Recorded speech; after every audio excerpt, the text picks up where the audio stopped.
Ừ.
How are you doing, Ms. Sermons?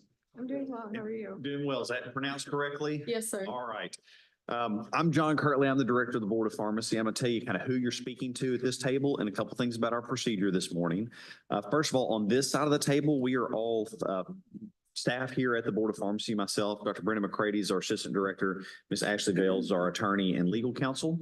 And then we have 5 of our Pharmacy Board members. Got Dr. Lynn Fouché, Dr. Lenore Newsom, who's the chair of our informal conference, Dr. Rodney Richmond, who is our president of the board, Dr. Clint Boone, who is one of our pharmacist board members, and Mr. Harold Simpson, who's one of our public members. We're here today. You've submitted an application to be a pharmacy technician. And on that application, you let us know that we would find something to come back. So thank you for telling us that up front and being honest about it. In a moment, I will turn over to Ms. Bales, who give the board members an overview because they're just now seeing your application just like you have on paper, they have on their little tablets. Okay. And they're going to want to talk to you about your application. At some point, they're going to make a decision on what they would like to do with your application. It could be to approve it, to deny it, to ask for some more materials, to delay a decision to a further date. We never know what they're going to say until they actually do it. Okay. Most important thing for you is you can either agree or disagree with whatever that decision is. If you agree with it, we go forth with whatever they've asked us to do. If you disagree, you don't have to tell us right here, right now. It would be something we would send you a letter. And if you wanted to appeal that decision at a future full board meeting, you'd be able to do so. Okay. Full board member is 8 members, hearing officer, court reporter, everybody gets sworn in, and it's just a more formal process than what we're doing here. Understood. So do you have any questions about how this works?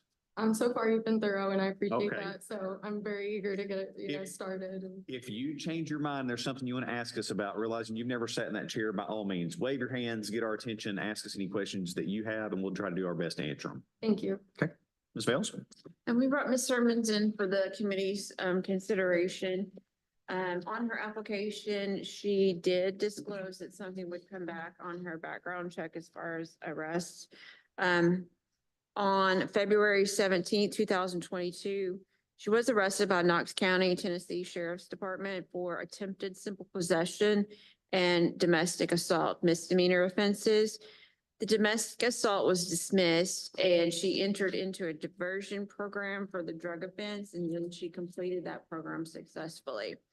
Then about a month later, on March 13th, 2022, she was arrested by Monroe County, Florida Sheriff's Office for a misdemeanor battery. That charge was dropped because the victim did not want to pursue it. Thank you. Hi, you want to tell us a little bit about these incidents, please? Yes. I definitely own up to everything that was just said, and even more detail than anything that's recorded. I definitely grew up in a way that was not healthy. I was not necessarily taught the correct ways to make decisions as a young woman, or how to conduct myself even as a person, like as an individual. I've learned a lot since then. And I definitely make much wiser decisions, especially based on company that I choose to keep. I would say relationships that I choose to be in, but honestly, I don't even, I'm choosing to just be single and focus on my career at this point. I've done therapy since then. So basically, I was with somebody that I should not have been with in a romantic relationship. The relationship started in high school and we stayed together until I was about 22 that year that the incidents occurred. It was an awful relationship. I ended up living with him and his mother because my parents got divorced in my junior year. And his mother was a drug dealer. And my mom's a teacher. My dad works in IT. So I really did not, as much as they were both abusive to each other and to us as kids, me and my sister, I had never been exposed to that level of utter disregard for the law, number one, and number two, just the abuse of drugs and alcohol and everything that would happen in the house that I ended up living in for 2 years with him. We were on a road trip during both incidences, and I was with him in a car and I didn't have a way to really just walk away. However, I don't really give myself a complete pass on that, due to the fact that I really should have never been in the car. I really should have never left with him. Because things were awful before that trip, so I really knew better. But I didn't make the right choice at that time, and I got in the car, we took a trip. He was being abusive, which was typical. And for the first times I was fighting back. I think I was really fed up, and instead of telling the police what really happened, both of the separate times that I was arrested, I shut down.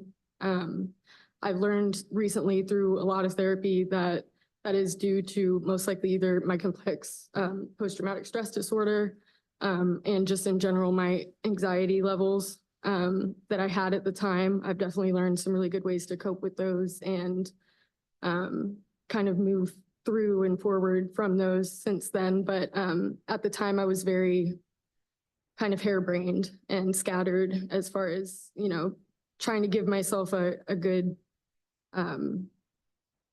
or give them a good actual account of what had happened. So I honestly just shut down both occasions. I didn't really give them, you know, anything that I really should have, as far as how he had hit me, as far as the fact that they were his drugs. I just shut down. So, you know, they ended up arresting me both times. They didn't arrest him due to the fact that he said things about me, but I did not say anything about him. That is why I didn't end up getting prosecuted for either of the things, is because he didn't end up saying anything after he originally got me in trouble. So I would say, you know, if you guys have any specific questions, but I would say that that's a good, like, that's where I'm at with things. I wish that I had made better decisions for sure, but at that time in my life, I don't even think that I was equipped to make better choices. So I definitely feel that I am now.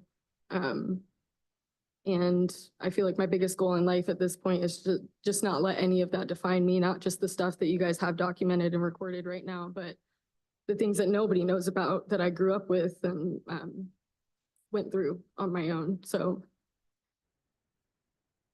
Okay, fast forward to now. What brings you to Arkansas, and also, why do you want to be a pharmacy technician? My aunt and uncle live here. They are not my blood aunt and uncle, but they are my honorary family from growing up. They moved here back in 2007. My uncle works with Mondelez, and I reached out to them recently because I wanted to reconnect. We were kind of estranged since my uncle got that new job. I think due to the fact that my dad kind of resented him at that point because my dad had lost his job very close to that same time that my uncle got his promotion and moved out here.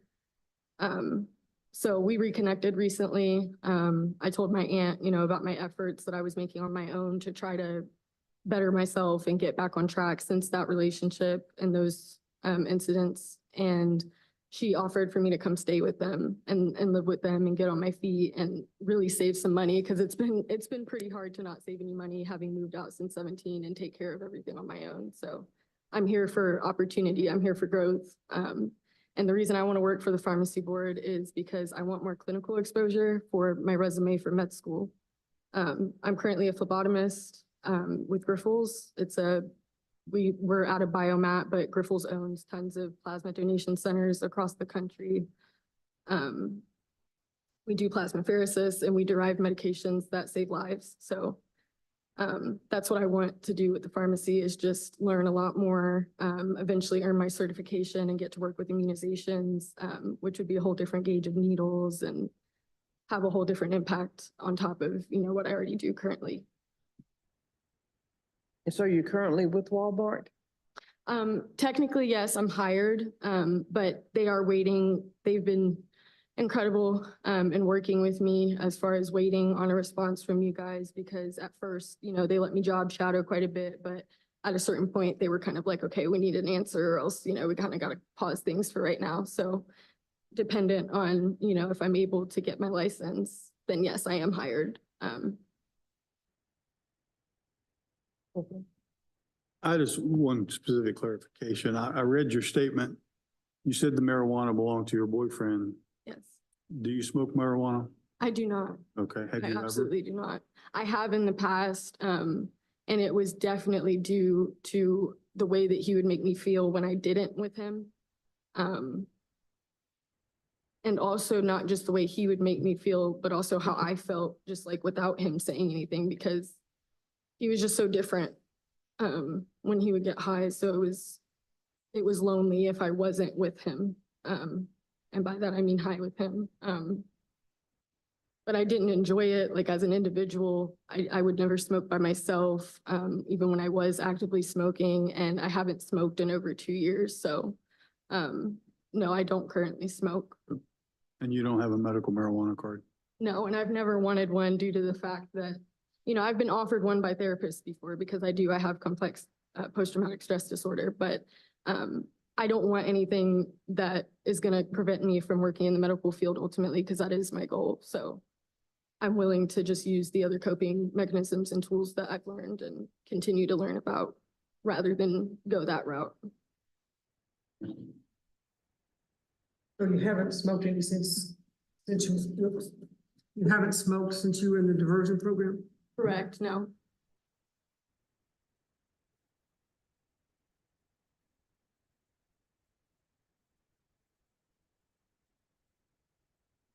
Anyone else have any questions of this candidate?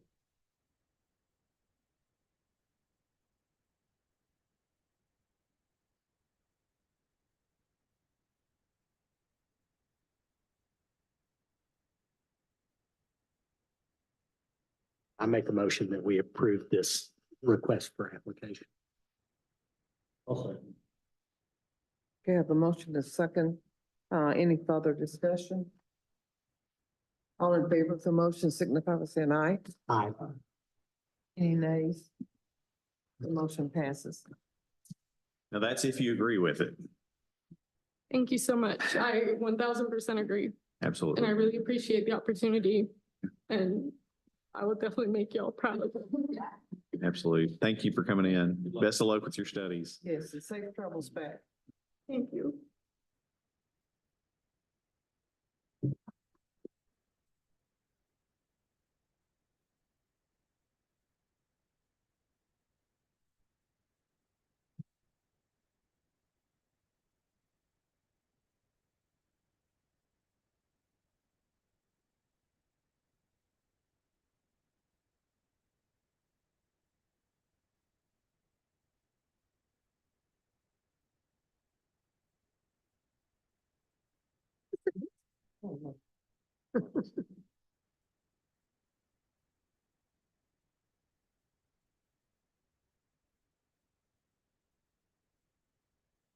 How you doing? Ms. Watt. Here we go. Let me pull that up. Okay, one each. Here we go. How you doing, Ms. Watts? I'm doing good. I'm John Kirtley. I'm the Director of the Board of Pharmacy, and I'm going to tell you a little bit about who you're talking with and kind of how this process works. On this side of the table, we're all staff members here at the Board of Pharmacy. Myself, Dr. McCready is our Assistant Director, and Ms. Vales is our legal counsel. She's our attorney here. On the other side of the table, you have pharmacy board members that are decision makers here for your application today. Okay. So we have Dr. Lynn Fruchet, Dr. Lenora Newsom, who's the chair of our informal committee, Dr. Rodney Richmond, who's actually our board president, Okay. Dr. Clint Boone, and Mr. Harold Simpson, who's one of our public members. Okay. In this process, we see that you had submitted an application to be a pharmacy technician, and you told us nothing was going to come back, but we found some stuff that the board members are going to want to talk to you about in just a moment. Yes, sir. I'll turn it over to Ms. Vales, and she'll give them just an overview of what was in your background check, and then they'll have some questions for you. At some point, they're going to make a suggestion for what they would like to do with your application. Yes, sir. We don't know what they're going to say. It could be to approve it, it could be to deny, it could be to say, we want to push a decision to a later date or to a different meeting.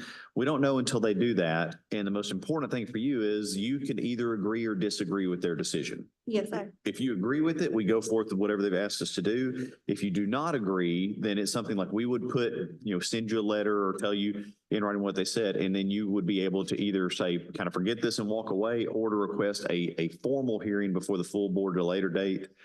This is pretty formal, I realize. Yeah, but- because I'm nervous. Yes, I get it. And it's like, we try to make it as relaxed as we can, but a formal hearing is all 8 board members, a hearing officer, a court reporter. We swear everybody in, and we call it formal because it's a lot more like going to court. Yes, because I have 2 kids and they. I'm in the same boat. So I'll ask before I kick over to Ms. Fells, do you have any questions about how this works? No, sir. Okay, if at any point during this, if like I get confused sometimes about what's going on around me, like get our attention, ask us any questions you have, and we'll be happy to answer them. Yes, sir. Ms. Fells?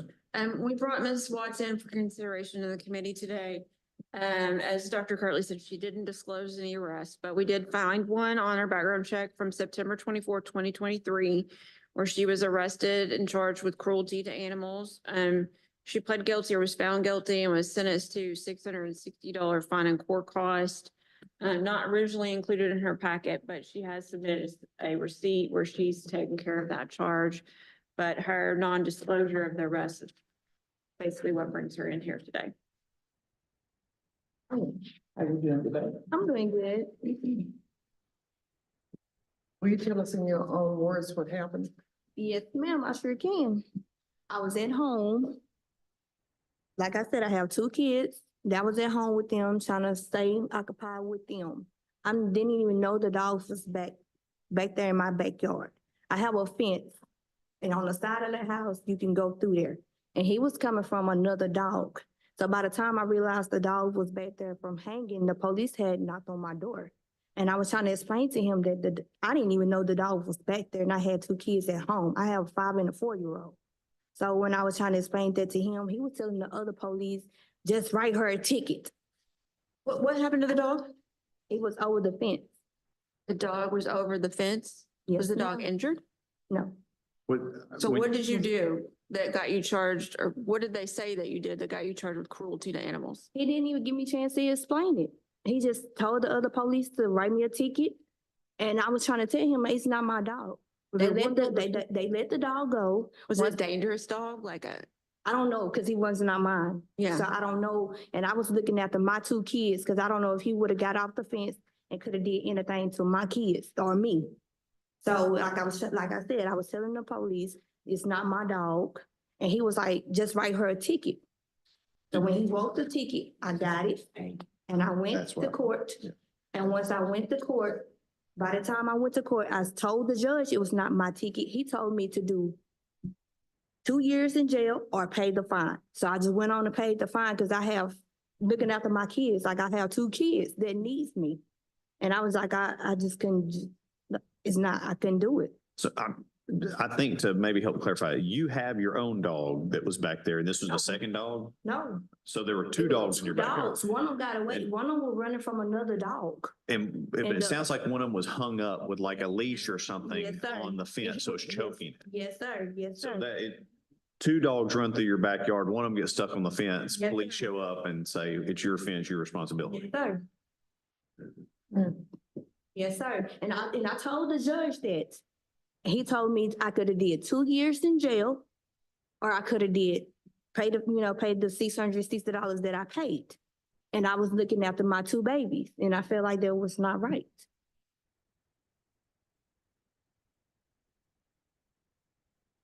So if you get a permit, do you have some idea where you're wanting to try to work? Yes, I've been talking to people. Okay, where are you going? Quartai, I work at Burger King. I'm a manager there. And I've been talking to people from Quartai, and I've been talking to people at Walgreens, and I also go to school too. Okay, what are you I'm studying? for associative arts. Okay, And then I'm trying to finish that. It takes a year. I have another year to finish. And then by the time I get done with that year, I'm going back and try to get my lawyer. Because like I said, I'm just only 28, and I just want it Yeah. better for me and my kids. Try to absolutely. make sure, they satisfied and succeed.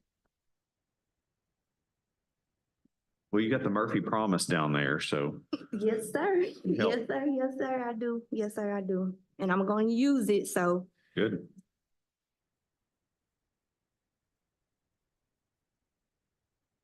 Any discussion? Go ahead. Make a motion to approve. We approve the Sorry. application. I'll second. Okay, got a motion and a second. Any further discussion? All in favor of the motion, signify by saying aye. Aye. Any nays? Motion passes. Yeah, No, you're done. if you agree. Yes, I agree. Okay. And safe traveling back down to El Dorado. I've driven that road too many times. Yeah, thank you, Dee. Sure thing. I think she was saying Jesus said. I didn't say you're welcome. I said sure thing. I was agreeing with her. That was like an amen, right? Yeah. No, you just moved it down. Mhm. You should be on the refund or something. Oh, yeah. Should at least get that seal. Who called the police? How did the police even get there? I think the Yeah, dogs are raising cats. yeah, probably.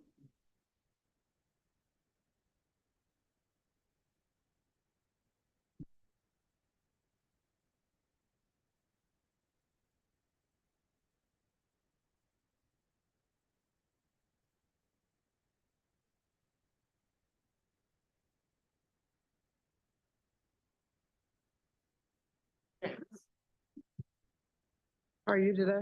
I'm good. How are you? All right.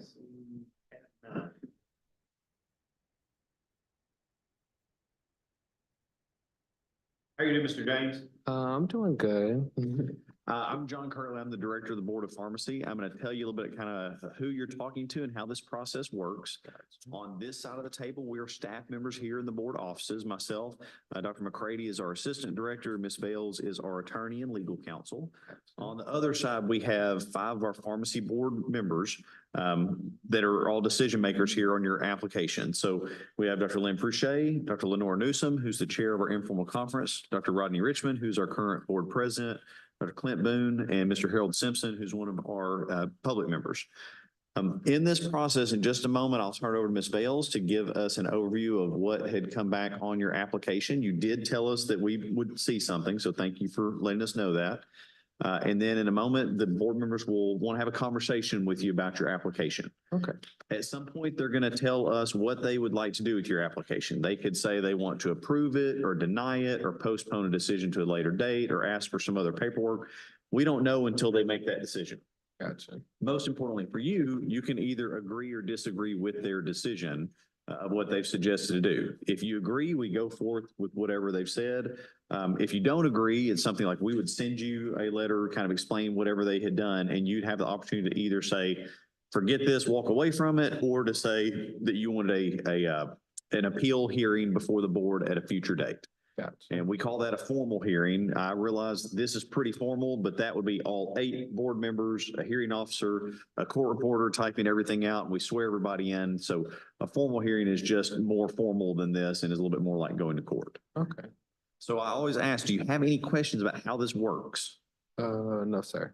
At any point during this, if you do have a question for us, wave your arms, raise your hand, get our attention. We'll try to help answer any questions you have. Gotcha. Okay. Thank you so much. Ms. Mills? We brought Mr. James in for the committee's consideration today. He did disclose that there would be an arrest that came up. There was one from December 12th of 2022 for possession of drug paraphernalia and simple possession misdemeanor. On that charge, those charges, he entered into a diversion program for 1 year with supervised probation, payment of court costs and fees and drug screens. He completed that successfully and the case was closed on May 24th, 2023. The paperwork is in your packet. Okay. You want to tell us in your own words what happened?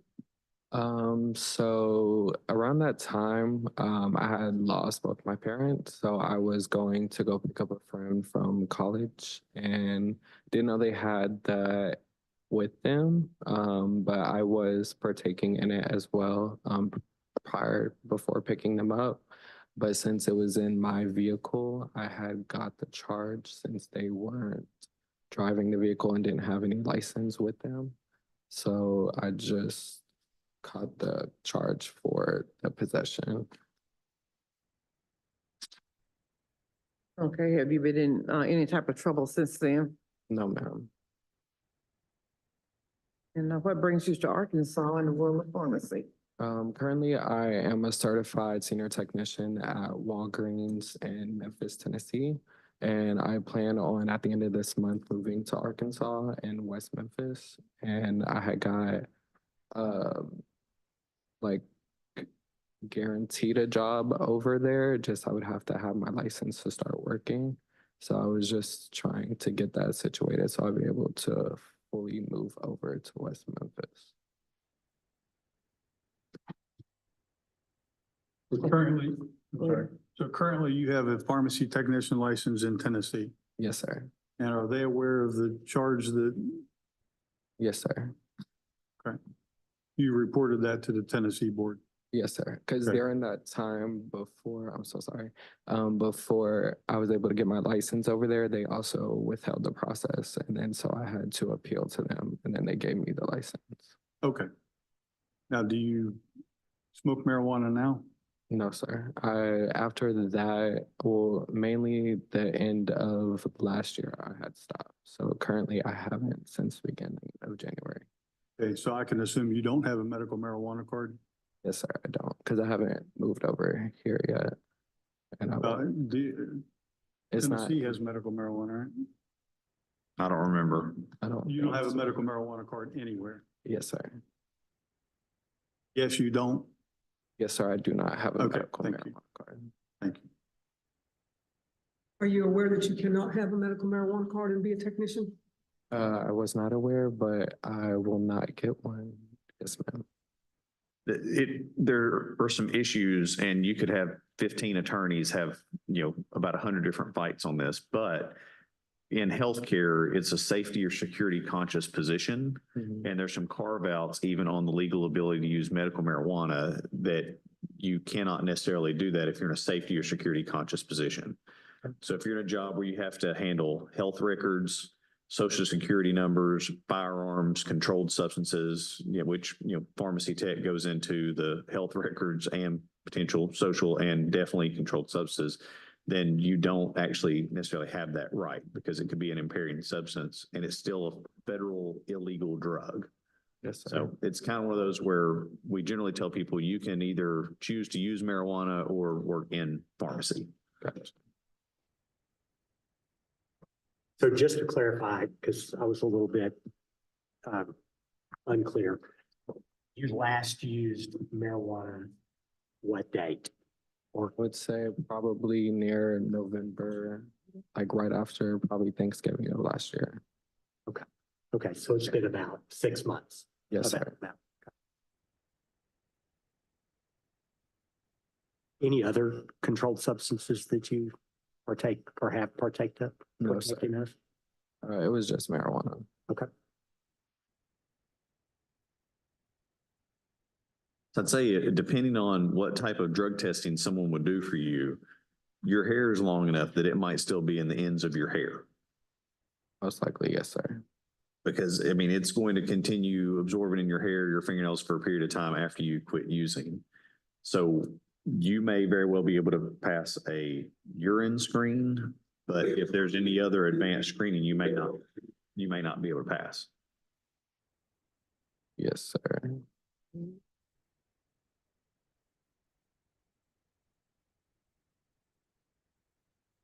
Unless they do a segmented test. Exactly. If they do the segmented, they would be able to give a timeline on it. But just to be clear, you would not be able to use marijuana for any reason, recreational or otherwise, Yes, if sir. you're a technician.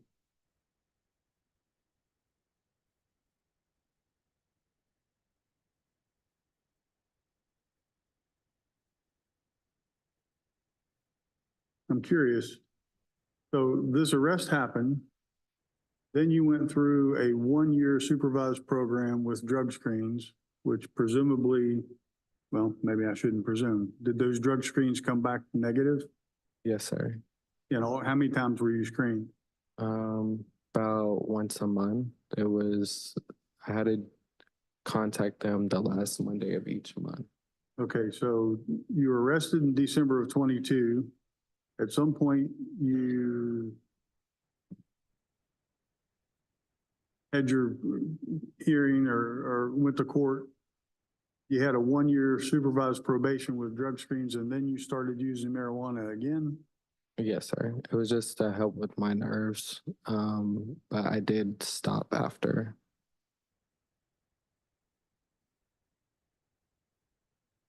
So 6 months ago then. Yes, sir.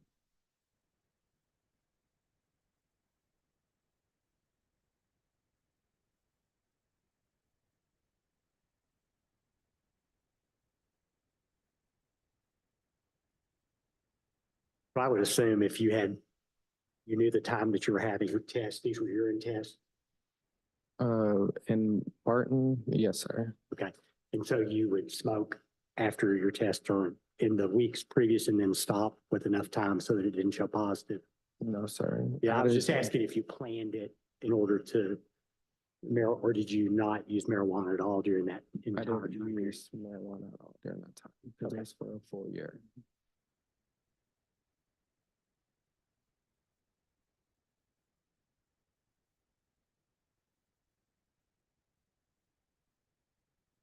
What do y'all think? It has been enough time?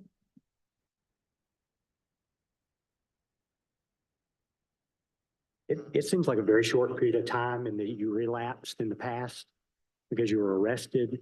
You had to go through a program, you submitted the program, then you went back and smoked again, even while you were a pharmacy technician in Tennessee. That would not be acceptable behavior here. I don't know what the rule is there. I would assume it's the same. His application is original November 8th of 24, so it will be a valid application till November of this year. I mean, I would personally like to see a little bit more. I don't know what anybody else thinks about this, but I that impairment is a big deal. And I believe I understood properly that you said, although you weren't smoking on the day of the arrest, you weren't smoking in the car, but you had smoked prior to driving. Yes, sir. Correct. Okay. So those are all real concerning things. That's impairment when you're going to operate a vehicle, have other people's lives in your hand, and you'll have people's lives in your hand when you're being a pharmacy technician. And, you know, it just seems concerning to me. And I tend to, would like to see a little bit more time. And I don't know what the rest of the board thinks about that. I may be the only person that has that concern.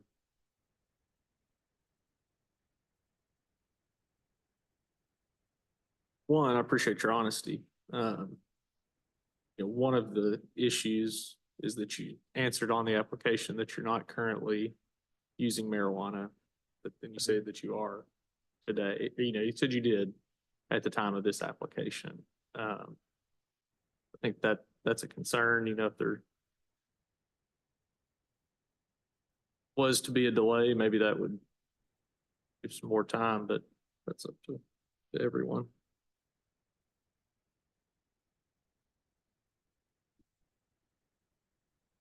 Simpson, did you have anything to say?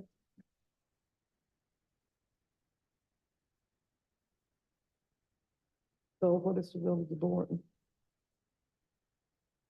Make a motion that we delay this for review at, Table it indefinitely. yes, that'd be great.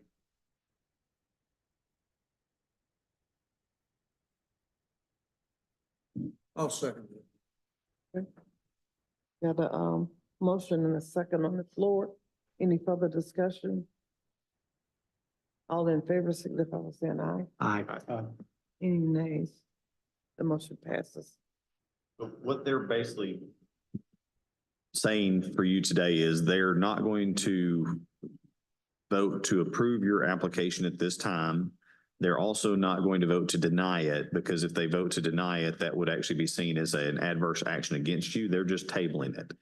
What you kind of can hear in this conversation is they're not comfortable with that recent of use of marijuana, or having used after you filled an application saying you were not at this time. It sounds like they may be open to reconsideration of this at some other time. I can tell you, usually our board wants to see no use for at least a year or two before they really are considering someone going into the pharmacy working. I don't know what random drug screening they have at work for you, but I mean, it's something that with marijuana especially, it's very easy to fail a test versus not fail it if you've had any use or any consistency in use for a period of time.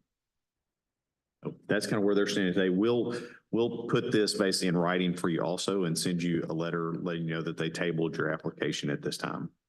Okay. All right. Thank you for coming in. Thank you. Do you know when I would be able to re-adhere for it? So I'd be able to reapply. Well, I think that, I mean, I think they're saying that 5 or 6 months is too short. I mean, I usually have seen people and it's been at least a year is my gut feeling. So I think about the time I don't know, this time next year, Christmas of this year, something like that. Okay. All right. You have a good day. Thank you. Thank you. Thank you.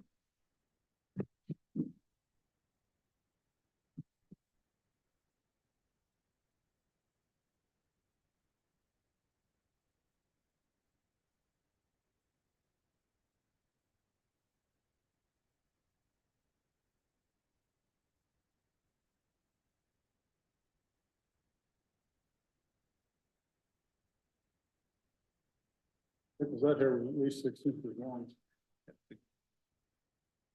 Time to get a haircut. Deal with that on a different issue, right now.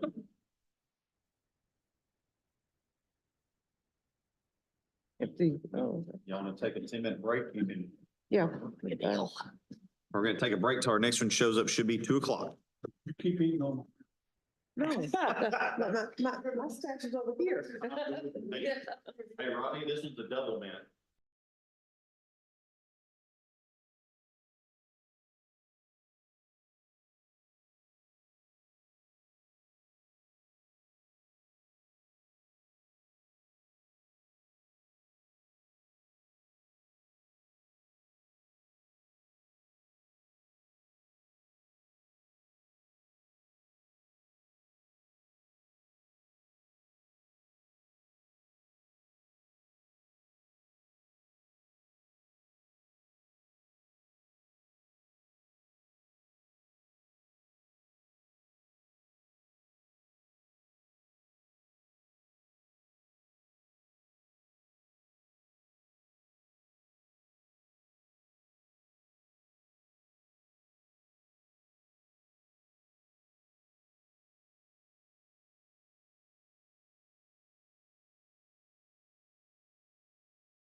Similar positions, like. Okay, I also have, my character references as well, would you like them? Yeah.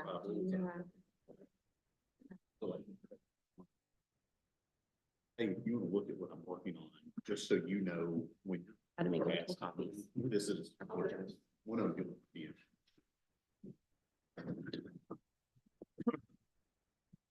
Awesome. Thanks for the cake suggestion. Oh, yeah. That's good stuff. Hello, how are you? You what? How are you? I'm good. How are y'all? Doing Good. good. I'm sorry to not catch your name. Heather. Heather. Yes, sir. Let's say Carnes. Yes, sir. All right, I'm gonna. Any relation to Make sure. Kim? Nope. Say, Kim Carnes. No, I'm still mine with a K, not a C. The should be under So you do know Number Kim Carnes. 14. 14. There we go.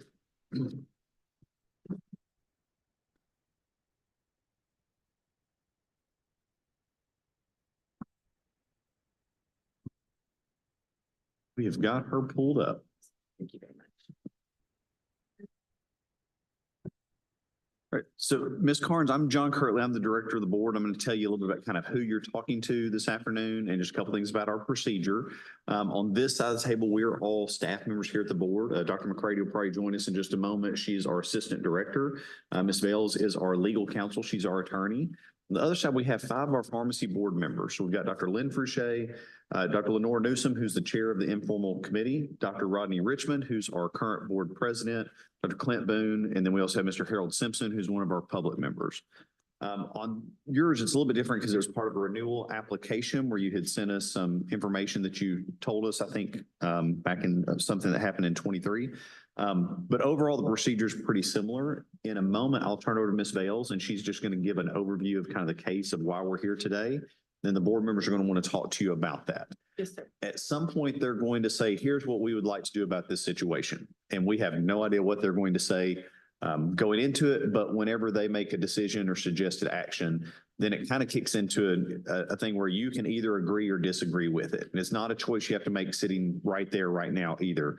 But if you agree with it, we go forth with whatever they've asked us to do. If it's something you do not agree with, then you would have the opportunity to appeal, to have a hearing in front of the full board at a later date. We call that a formal hearing because it's all 8 board members. We'd have a court reporter over on the side typing stuff out. We'd have a hearing officer. We swear everybody in, and it's just a more formal procedure, kind of like if you actually go to court. Yes, sir. So I always ask, do you have any questions about how the process works? No, sir. With that, if you do come up with a question, I realize, you haven't really sat in this chair and been through this before. So if there's something you don't understand or something you want to ask a question about, by all means, please get our attention, ask any questions you have, and we'll try our best to answer it. Yes, sir. Ms. Bales? Ms. Carnes, submitted her renewal application. She's already a pharmacy technician. And in that process, she disclosed that she had a conviction for shoplifting. We went ahead and, approved her technician renewal, but wanted to bring her in front of the committee for review of that, conviction. It is a theft of property misdemeanor involving basically a shoplifting type incident. You have in the packet a police report, the court documents, and sort of a narrative of the arrest. And she has also submitted 3 letters of recommendation or character letters that I've passed out that aren't on your tablet. All right, you want to tell us what happened in your own words? Okay. Can y'all hear me okay? Yes. Okay, sorry. So it was, I think 2 or 3 days before Christmas. I don't know the exact date, but I went to Walmart in Fayetteville. I apologize. And I was in a rush trying to get out of Walmart at Friday, 5 o'clock. It's busy. I was frazzled. I was trying to get out of there, get my son, get home before Christmas. We had stuff to do with my family that night. So I was in Walmart and I was shopping. I'm so sorry. One of my friends called me and said, "Hey, I see you at Walmart. What are you doing?" I was like, I'm getting stuff for Christmas. So I freaked out and I put a blanket over the stuff because some of it was for this person. So whenever I went to check out, I had my AirPods in, I was talking on the phone, I wasn't paying attention. And I forgot to check out the items underneath the blanket. And I got through the first door to walk out of Walmart. Before I got to the second, Assets Protection stopped me and said, "Hey, come with me to my office." Yes, I knew exactly what was going on then and there. I didn't think about it. And I asked if I could pay for my items. After I told him, like, I was in a hurry, I apologize, I can pay for this. And like, no, it's over a certain amount. We have to call the cops and get them involved. So that's the short story. That's what happened. Okay, Yes, ma'am. so did they hold you there or what happened after that? Yes, they held me there until police arrived. They took a police report. They gave me a ticket for shoplifting. And then I went home. Okay. Yes, ma'am. That was my first time ever shoplifting. So I don't have anything prior.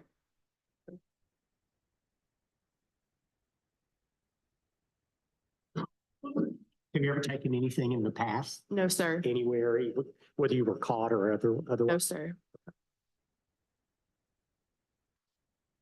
It looks like your pharmacy manager knows about it and is aware. Yes.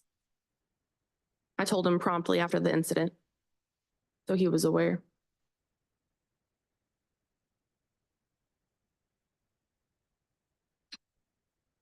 What did you pay for?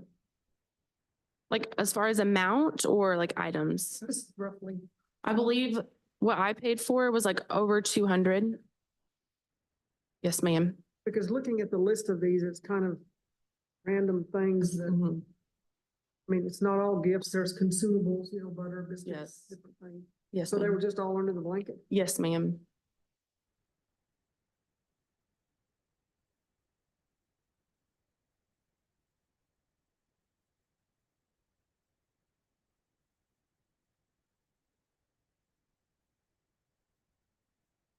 So right now she has her tech permit. It was renewed or we went ahead and processed renewal. Realizing she'd have to come in to see if the board wanted to take any additional action on her permit. So it's not an approval or denial. It's what do you guys want to do with the information?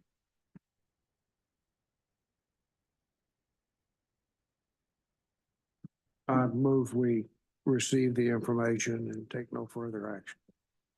Okay, I have a motion and a second. Any further discussion? All in favor of the motion signify by saying aye. Aye. Any nays? So I can tell you that generally when they have something like this, they oftentimes will say, and we don't want to see you again for anything like that. I mean, it's one of those, it's a hard lesson, that's a valuable lesson, but you know, please don't repeat it because Absolutely. if we get another incident, we're probably not going to renew it. We're going to ask you to give it up until you can come back to actually speak with the board. Yes, sir. But it's very helpful to have a letter from your pharmacist that you work with in instances like this, and the fact that you told them upfront Yes. is very helpful for you. So thank you for that. Absolutely. Thank you all. Anything else, Mark? No. All right. Thank you, Ms. Carter. Thank you. Appreciate y'all's Safe time. travels back. Thank you.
Is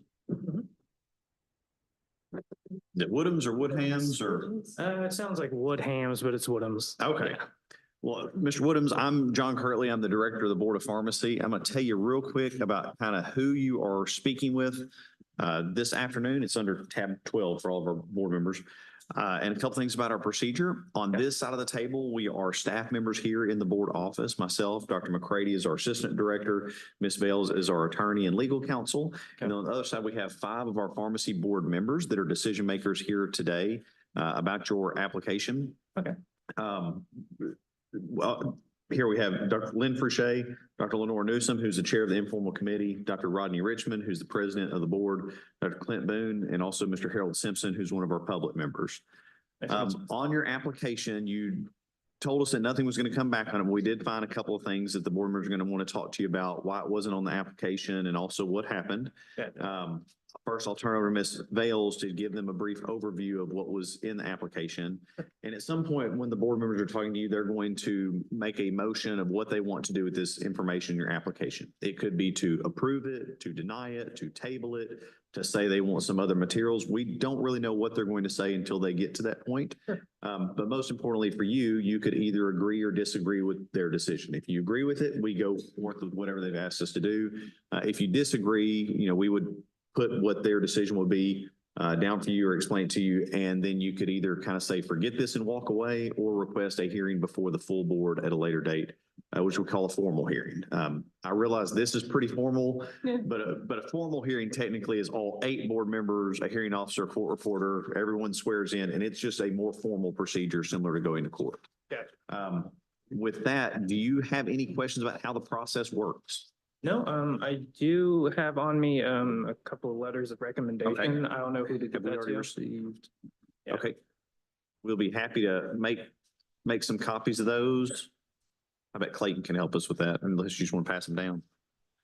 So we'll get one of our folks to make you a couple of copies of that. Dr. Jolly, if you want to join us, we hadn't even gotten started on this one.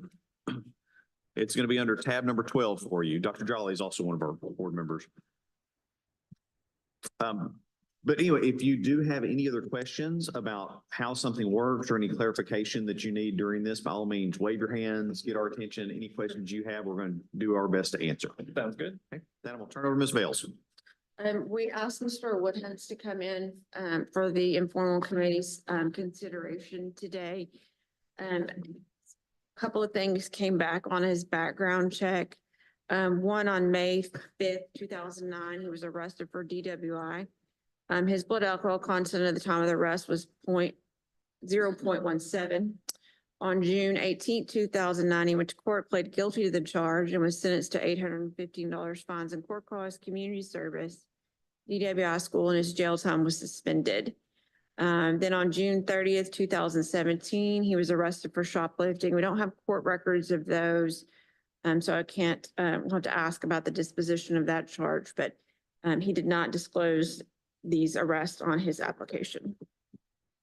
All right, you want to tell us in your own words what happened? Which one? We'll start with the DWI. Oh, DWI. Well, let's see. I just turned 21 and I did something very foolish. A friend did try to stop me from driving under the influence, but I ignored their counsel and ended up getting arrested for that. And ever since then, I've paid my fines. Haven't driven drunk since. Yeah, I've really learned my lesson on that one. Yeah, it was, I was young. I'm 37 now. I was 21 then. I've learned my lesson. And yeah. Okay. And what about the shoplifting? That one, all right, so I was driving up to see a friend and I had originally bought a shirt at Kohl's and I'd spilled some food on it on the way up there, and I saw that there was a Kohl's over there. Without a receipt, I went in to the dressing room, found the same shirt that I had purchased at a different Kohl's, put it on, left the one with a stain, and went out and then got approached by loss prevention. So again, a stupid mistake. Shouldn't have happened, shouldn't have done it. And but I did try to get with the Jasper County court clerk to try to find something on this charge, and she wasn't able to find anything about it. So I have no idea what happened on that one.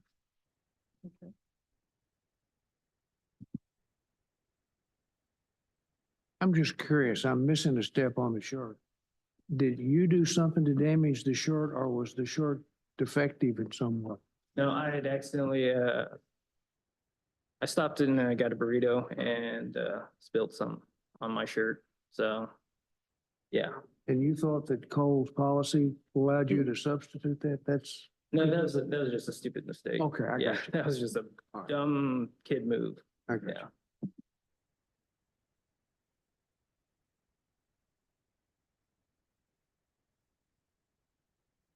Are these books from Walgreens? Yes, one's from my store manager, Daisy Nelson, and one is from Lindsay Carafa, the former pharmacy manager. We just recently got a new one about 2 months ago. Was your local manager, and then she moved up. No, Lindsay was the pharmacy manager at Walgreens, and then we have a store manager, Daisy. So both of them have seen my work ethic and how I want to move up in the company, and they wrote me those letters of recommendation. Lindsay was local when she knew you. Yeah. Okay. I've got one more small matter I'm curious about. Sure. You were clearly arrested in that the police took you to the station and prevented you from leaving at least temporarily. Yes. You were in handcuffs? Yes. Okay, so you're sitting on the bench in handcuffs. Yeah. What happened from then? It happened so long ago. All right. So I remember I could phone someone. So I phoned the friend that I was going up to see. And after that, they released me. I know it sounds weird, but that's, as far as I can remember, that's what happened. Well, they obviously took the handcuffs off of Yeah. you, right? Yeah, And yeah, somebody told you you could go? yeah. Yeah. But you never appeared in front of a judge? No, I was never given a court date or anything. So, yeah, I know it sounds weird, but that's why I reached out to Jasper County, because it came back that I had this charge against me. So but they couldn't find anything on the matter at all. So I'm curious about that myself, really. Thank you. So even though it's been a while, you have remembrance of that, and you do remember handcuffs being placed. I do. So why did you not report it on? I mean, it left an impression on you, so why did it not come to your mind when you approached the question on your application? Have you ever been cited, arrested for, charged with, or convicted of? Oh, yeah. Probably should have put it on there. Yeah. So you purposefully answered no. Well, again, that one, Well, that's a yes that or one no eluded question. me. Oh, what was that again? I'm sorry. So you purposefully, I mean, I asked you, why did you not? And you're like, well, I probably should have. So, Yes, I purposely left it. okay. I have a question. And this is just on June 30th, 2017, you were arrested with the Coles issue with the shirt, and you just made the comment that it was a dumb kid thing. Yeah. Did you just say you're 37 years old? Yes. That was 7 years ago. Is 30 a kid? I believe, all right, so teens to your 20s, I believe, at least in my case, yeah, wasn't really an adult thinking. But at 30 years old, you are an adult. You're not a kid, correct? Oh, yeah, yeah, yeah, I Wanted to clarify that.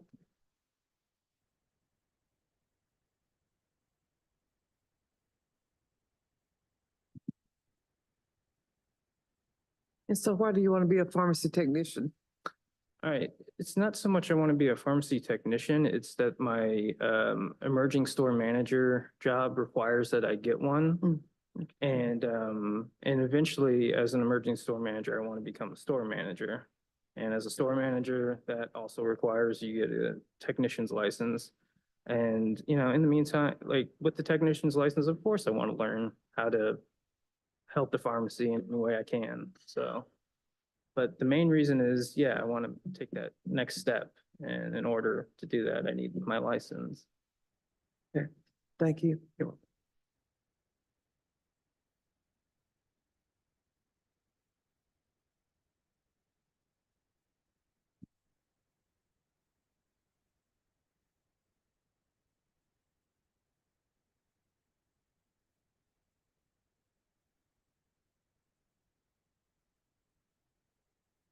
Does anyone else have any questions of this candidate?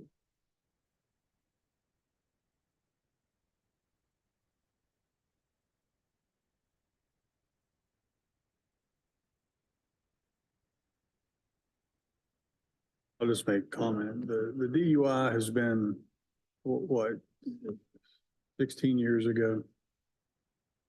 I think that's long enough for that. The swapping of the shirt at Kohl's was kind of dumb. He admitted that. He wasn't a kid, but that was 8 years ago. I guess my bigger concern of all of them is he specifically answered no in a deceptive way to not disclose that either one of these occurred on his application.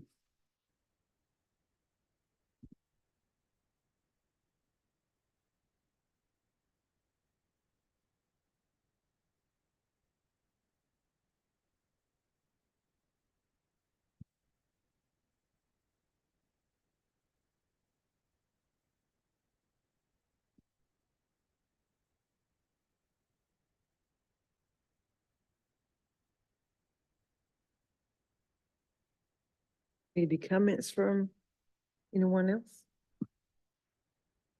Well, to his credit, he did bring 2 letters of recommendation. Both of whom, based on his account, know him.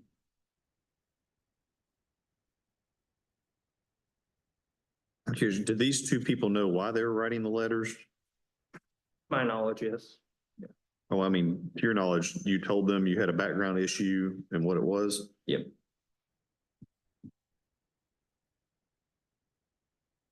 Watching on YouTube. And we've had people say that before and someone saw it on the thing and realized they've been lied to and they lost their job, but.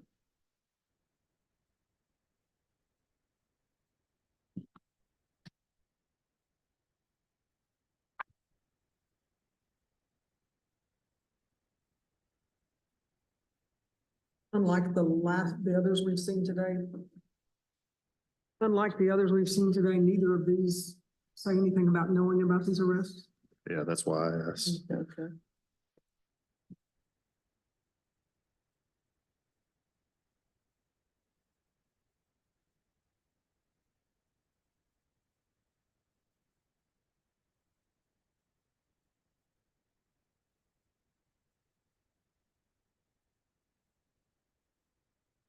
So to reiterate, people who wrote these letters of recommendation, they are aware of that. Yes. I mean, I think part of the reason they're asking this is, although they're addressed to the Board of Pharmacy, and we know these are people like, they're not dated, they're not signed, like at first blush, it could be like, hey, I just need a letter of recommendation to be a technician. It doesn't necessarily tell the board members, I know that this is the issue. He explained to me that this happened, this happened. It's a little bit different level of detail. Oftentimes, our board members would say, well, if you're going to bring in a letter, we need to actually know that they know why they're writing the letter. Gotcha. Yeah, well, Daisy did tell me, she was like, I had to look up a template on how to write a letter of recommendation, so I don't think she knew exactly how to, but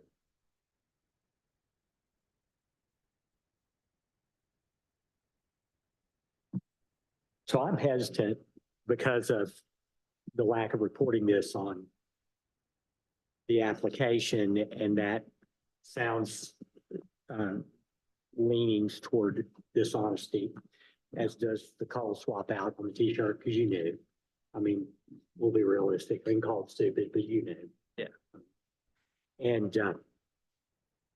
but at the same time, you have a job that is requiring you to do this, but it's our job to protect other people and the public in general. And even though your primary job wouldn't be as a pharmacy technician, it would give you access to make your primary job a pharmacy technician if you quit Walgreens and went to work at Walmart or whatever. I understand.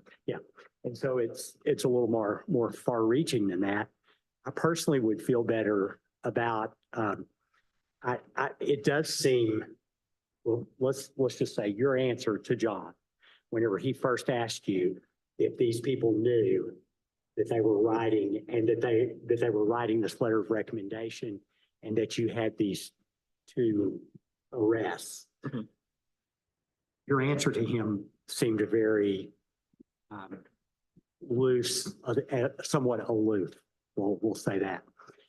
And I would feel better about these if they were signed by the people and if they made a reference to their knowledge of your two previous arrests. Okay.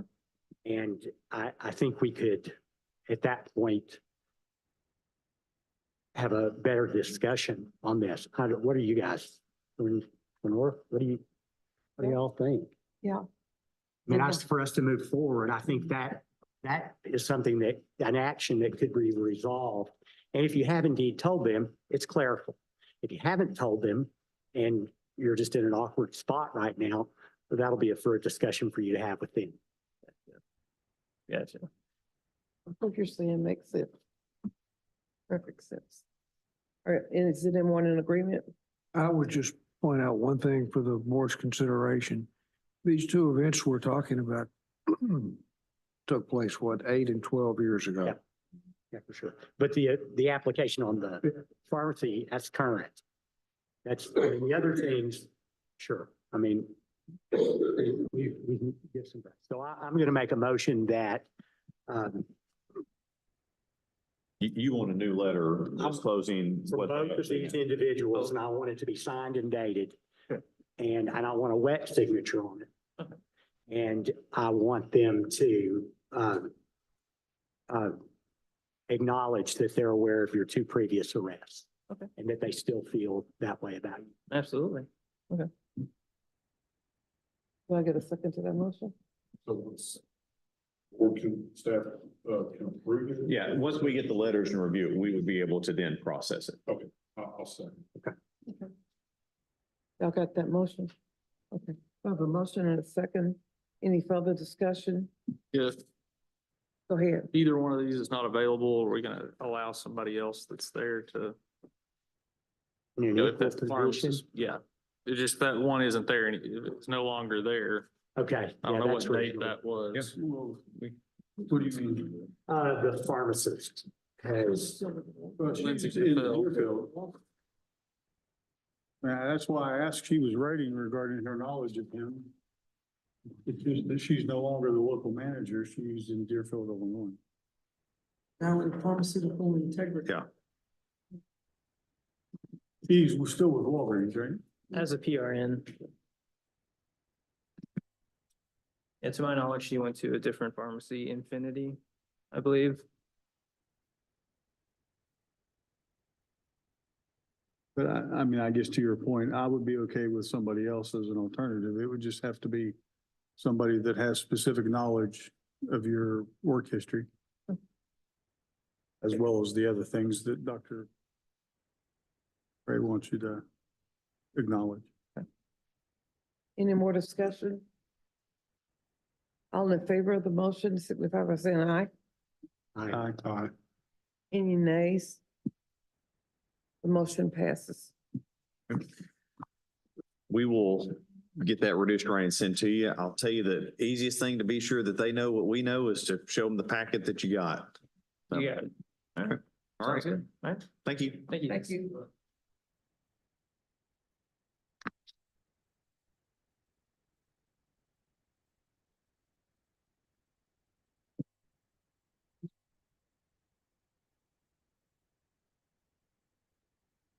Conference. You guys going to Memphis or where's? Yeah. All right. Yeah. Safe travels. Conference, we didn't get invited to a conference. She's got a Mid-South Residency Conference. She gotta get a poster. Yeah.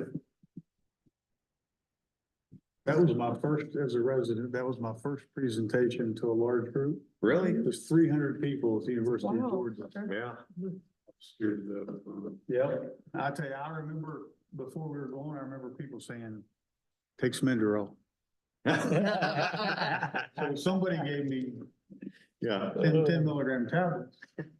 So I took 2 of them. I wasn't feeling anything about an hour before, so I took 2 more. Oh, my gosh. I was being introduced by my residency director. I stood up and I almost fainted. Orthostatic. Orthostatic right off the bat. I had to grab a hold of the podium and hold myself up. To top it all off, that was the week after spring break. I had gone to Fort Lauderdale. I was burnt to a crisp. So Oh, I was my hot, uncomfortable in my coat and Yeah. tie. And then I take 40 milligrams of Yeah, Inderol. lights bearing down on you and everything.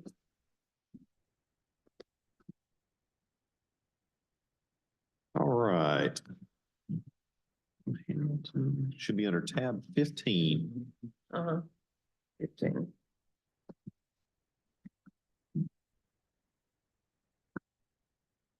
How are you today? Doing all right. Got downtown. Yeah, once you figure out the one-way streets, you can at least make it around. Yeah, I forgot Fourth was Florida Way. Oh, yeah. That's all right. I used to work downtown. It was refreshing. Oh, good. Mr. Hamilton, I'm John Kirtley. I'm the director of the pharmacy board, and I'm going to kind of tell you kind of who you're talking to this morning or this afternoon, excuse me, and just a couple things about our procedures as we get started. On this side of the table, we're staff members here at the board offices. And myself, Dr. McCready, is our assistant director. Ms. Bales is our legal counsel here in the Board of Pharmacy offices. On the other side of the table, we have several of our pharmacy board members, Dr. Lynn Frouchet, Dr. Lenore Newsom, who's the chair of this informal conference, Dr. Rodney Richmond, who is the president of the board, Dr. Brian Jolly, Dr. Clint Boone, and Mr. Harold Simpson. Mr. Simpson is one of our public members. So on your application, that they are just now getting a copy of as well. You did check off that, yes, there may be a blip on there. You told us that up front. So thank you for disclosing that. Yes, And here in a moment, I'll turn it over to Ms. Bales to explain that to the board members. And then they are going to want to talk to you about your application. Okay. At some point in this conversation, they're going to say, here's what we would want to do with his application. It could be to approve it, to deny it, to table it for a period of time, to ask for some more paperwork. We don't know what they're going to say until they kind of get to that point. Best thing or the biggest thing for you is you can either agree or disagree with whatever decision that they make. If you agree with it, we go forth with whatever information they have provided to us that they want to take as action. If you do not agree, it opens up an opportunity for you to request an appeal and a formal hearing before the full board at a later date. Okay. So I always ask, do you have any questions about how this works? Not currently. No. Okay, and that's a great way to put it, because if you do come up with a question, by all means, stop us, get our attention, ask any questions you have, and we're going to do our best to help answer it. Okay, Ms. Bales? We asked Mr. Hamilton to come in for the informal committee review today. He did disclose that there would be an arrest on his record. And there's basically 2. First one is on August 1st, 2017. He was arrested for DWI first offense with an accident and reckless driving. He went to court in September of that year, pled guilty to the DWI and reckless driving offense, was null prost. He was sentenced to screening for alcohol safety education and follow recommendations of that assessment and pay fines and court costs. Then again, on September 7th, 2020, he was arrested for DWI's second offense. On January 5th, 2021, he entered a plea of guilty to the charge and was sentenced to 1 year jail suspended, completion of sobriety court, supervised probation for 12 months, community service work, alcohol monitoring device for 120 days, monthly counseling, submit to a portable breath test at probation officer request, and to pay fines and court costs. Okay. You want to tell us what happened? The first offense, I was coming home from Little Rock and it was raining, and I come to see a good friend of mine that was terminally ill with cancer, ended up passing. I stopped and got a 6-pack and was drinking it, going back to Conway. And like I said, it was raining, and I got off the interstate and didn't judge the distance between me and the vehicle in front of me very well. And there was an accident and out that I submitted to a PBT right there at the scene. That was probable cause to take me to Conway to the detention center.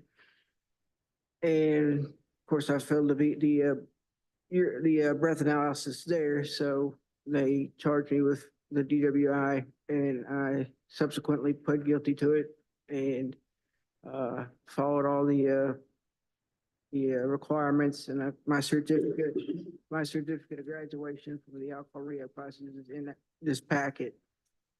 The second one, I'm not a big excuse maker, but this is the back stage to this. My parents were both in a assisted nursing facility. Both of them, I couldn't take care of them anymore at home, and I put them in an assisted nursing facility summer 2019, and of course then COVID hits March of 20, so they locked them down, and I could not see them. The only thing I could do is take them groceries, and it kind of really started to really wear on me, and I made some bad decisions as far as alcohol consumption and where I consumed alcohol. And got the second one September of 2020. Pled guilty, went into sobriety court. I successfully completed sobriety court under the conditions that she stated. And since then, it turned my life around, alcohol free, and started doing things the right way. And that's been, let's see, the event happened almost 5 years ago. It'll be 5 years in September, but the way sobriety court works, I pled guilty to it 4 months after the offense. So, and again, my alcohol rehab certificate from that offense is in this packet, as well as court dockets for both offenses. So, but that was a different me. I've had enough time to grieve for my parents, and I'm on right now. I'm on full federal disability for my back, but they deemed me able to try to go to work again. And I talked to Social Security, and yeah, you can go get a part-time job to make a certain amount a month and keep your disability. And my brother's a pharmacist. The pharmacist that I know in Conway that I've had a 10-year relationship with, and he is my current pharmacist for 10 years, kind of nudged me in this direction. So I went ahead and applied, and I got a letter in the mail, which brings me here today.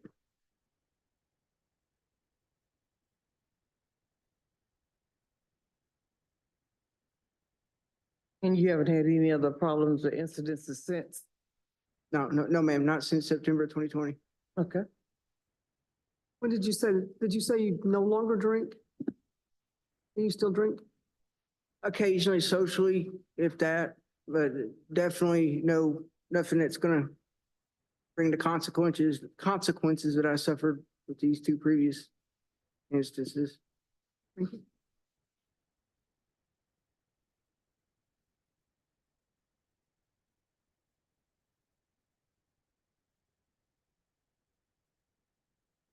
So you would not say that you have a drinking problem, that you have problem with alcohol abuse? I'd say during the time period that, the stress I was under, and again, not making excuses, but there was an abuse problem And that was at that time?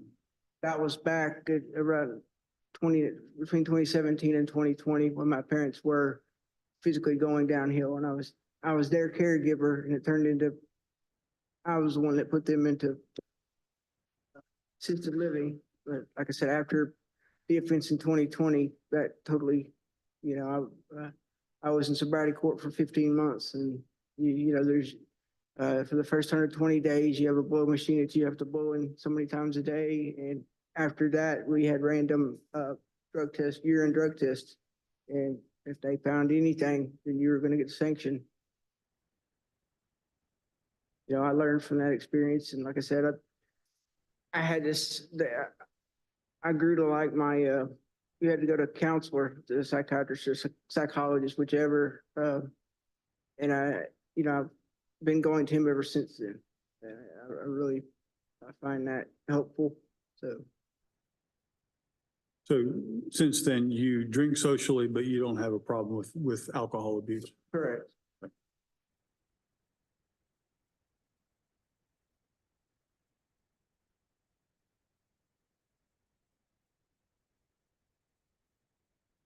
Anyone else have any questions?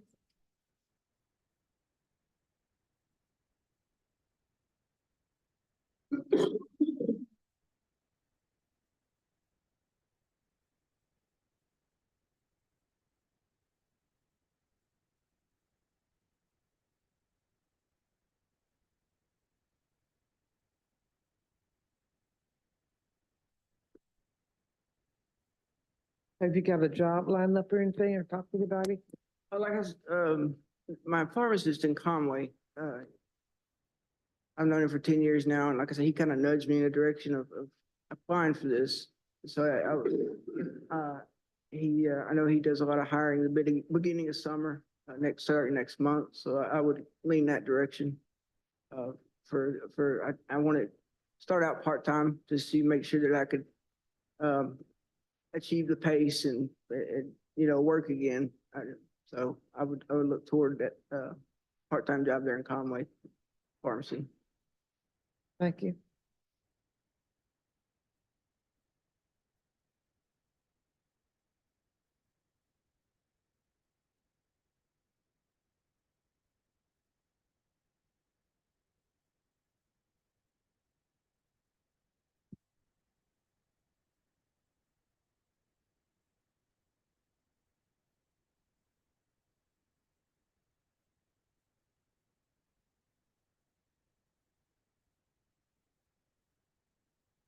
What's everybody thinking?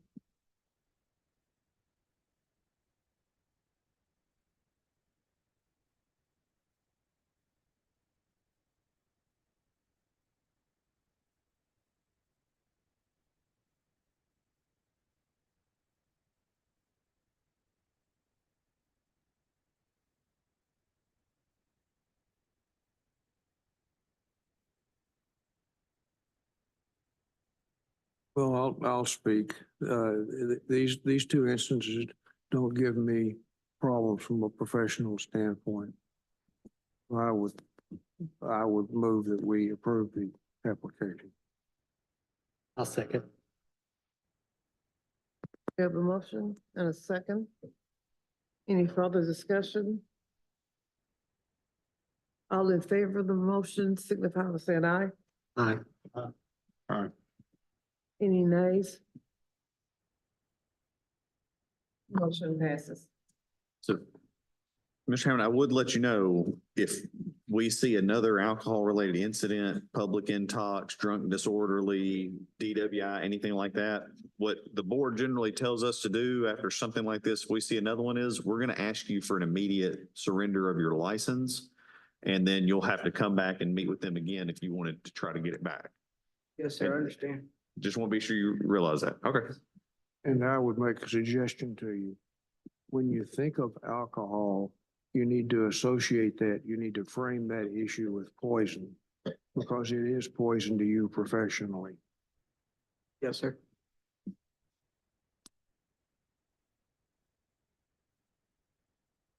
All right. Thanks for coming in. Be Thank you. careful going back.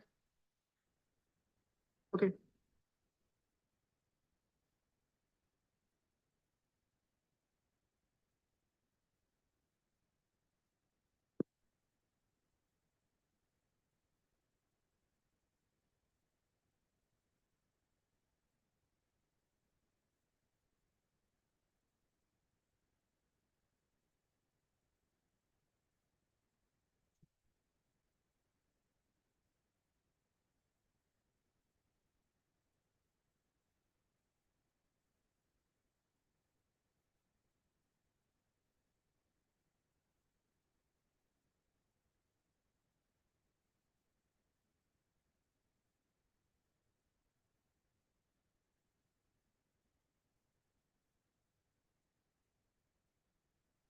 Here's the other half of the double.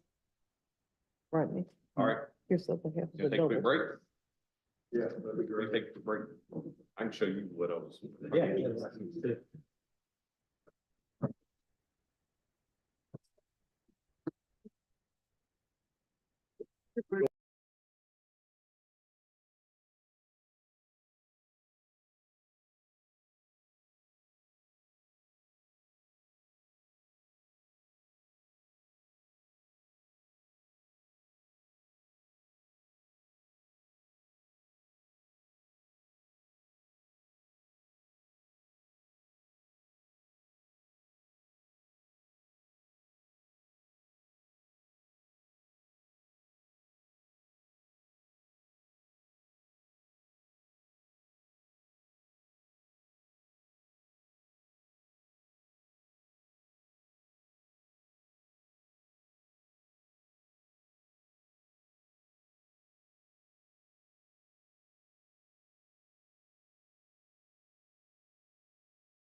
first.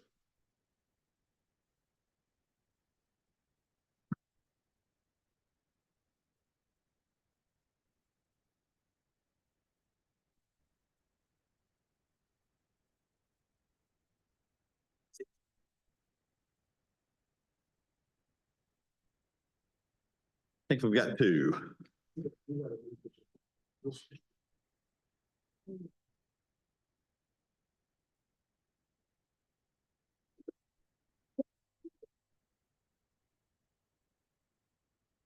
Ms. White, how are you doing? I'm doing okay. How you doing? I'm doing well. I'm John Kirtley. I'm the director of the pharmacy board. I'm going to tell you just a little bit about who you're talking to this afternoon and kind of how this procedure works. First of all, on this side of the table, we're staff members here at the board offices. Myself, Dr. McCready is our assistant director. Ms. Bales is our legal counsel. The other side of the table is full of our pharmacy board members who are decision makers here today for your application. We have Dr. Lynn Fouché, Dr. Lenore Newsom, who's the chair of our informal conference, Dr. Rodney Richmond, who's our board president currently, Dr. Brian Jolly, Dr. Clint Boone, and Mr. Harold Simpson. Mr. Simpson's one of our public members. We're here today. I think you have submitted a pharmacy technician application. You did check one of the boxes, let us know that something might come back on it. In a moment, I'll have Ms. Bales kind of explain what we have on your application. And then the board members are going to want to discuss it with you. At some point during their discussion, they're going to decide what they want to do with your application, whether they want to approve it or deny it or table it for some period of time or ask for extra information. We never know exactly what they're going to come up with until the conversation happens. At that point, you could either agree or disagree with whatever they put out. If you agree with it, we go forth with whatever they've asked us to do. If you disagree, you have a choice later on to basically either say you want a hearing before the full board, a formal hearing at a later date, or you could kind of say, forget this and walk away. It's up to you kind of how you handle that after the situation. With all that, do you have any questions about how this works? Okay, at any point in this, if you do, by all means, stop us, get our attention and ask any questions you've got. We want to be sure to help try to answer those for you. Thank you. Sure thing. Ms. Bales? We have asked Ms. White to come in front of the informal committee for consideration today based on some things that came back on her background check, which she did tell us that she would have something come up. So on July 28, 22, she was arrested for a couple of different things. First one, breaking or entering a Class D felony and criminal mischief in the first degree, a Class A misdemeanor. On October 16, 2023, she entered a plea of guilty of criminal mischief and was sentenced to 12 months probation and fine and court costs, and the breaking and entering charge was no prost or dropped. Then she had a fleeing, a Class C felony, and a fleeing Class A misdemeanor. I imagine one of those is by car and the misdemeanors by foot. On October 16, 2023, she entered a negotiated plea of guilty of fleeing misdemeanor charge and was sentenced to 12 months probation, fine and court cost, and the felony fleeing was no prost. Then on October 26, 2023, different incident. She was charged with theft of property, a Class A misdemeanor, and a failure to appear out of Jacksonville District Court.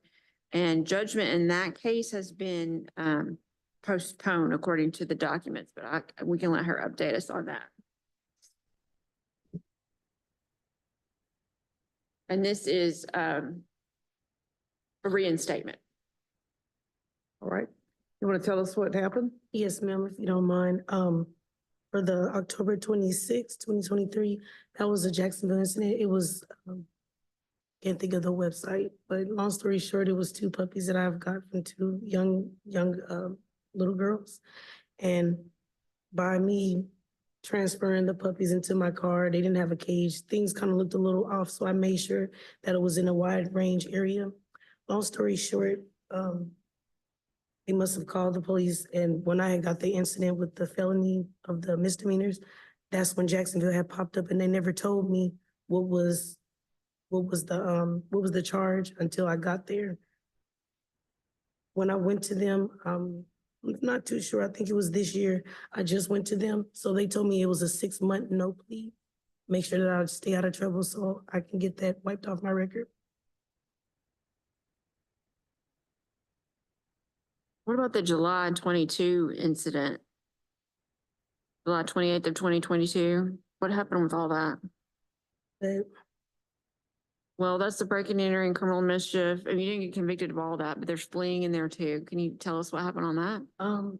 Well, when I was in the car and the person had the gun at gunpoint to me, I was driving coming from Colonel Glenn. So when you get off the exit, I seen MacArthur Pike and I didn't see any car. So I thought it was reasonable just to pull over. The minute I did, that's when I looked and I seen that North Little Rock police was behind me. So as I had a push start, a 2013 Kia Optima SX Turbo. So I push start my car, knowing that my transmission was messed up. They did a pit maneuver on a car that was not stopped.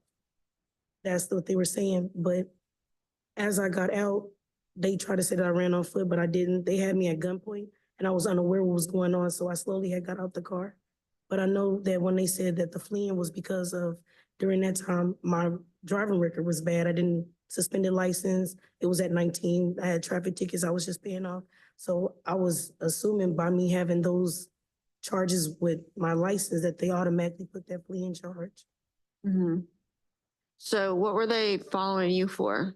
The person that was in my car, Jarvis Flowers, he must have gotten someone else's car. I was supposed to drop him off, thinking that the father, by him having a child with this lady, he was getting dropped up at Baptist Health Nursing School. So as I was trying to drop him off, he hopped back in my car with a gun and I didn't know what else to do. So I'm trying to drive off. And as I left from Colonel Glenn, I got all the way to North Little Rock, just off the exit.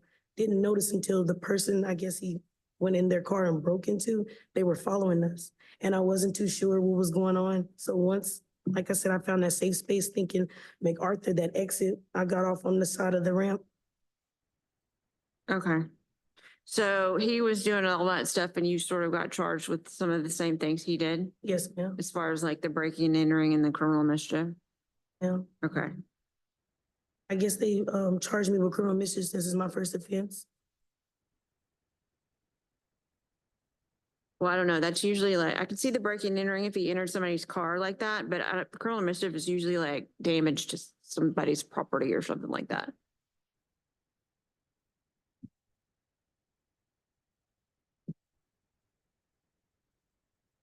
Were you represented by a lawyer in any of this?